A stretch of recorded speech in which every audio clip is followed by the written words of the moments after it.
Goddess Parvati was proceeding from Kancheepuram to Tiruvannamalai with the aim of joining Lord Shiva.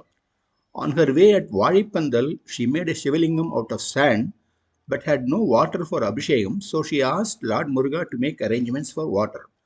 Lord Muruga threw his spear well towards west to create a pond, but water from the hills there flew in red.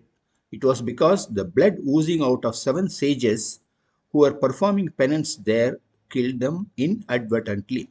While the sages got relieved of the curses they had, Lord Murugan was caught with the Bramhahathi dosham for killing the sages.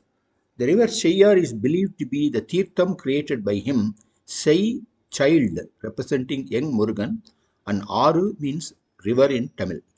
Lord Muruga prayed to Lord Shiva after installing the lingam to atone the Bramhahathi dosham in west and north side of Cheyyar river at 7 places, and these are called as Sapta Karai Kanda Sthalangal. Karaikandeswarar temple Kanji is Periyanaigi Amman, Kamakshi Amman Vanneswarar temple at Kadaladi. Here also Cheyyar river flows towards north, and hence this is considered as equivalent to Kashi. All these temples are considered equivalent to Kashi. Sri Brahannayaki Sameta Sri Karaikandeswarar temple at Mambakkam, Karaikandeswarar Priyanayagi Amman at 10 Madhimangalam, Brahannayagi Sameta Karaikandeswarar temple at Elathur,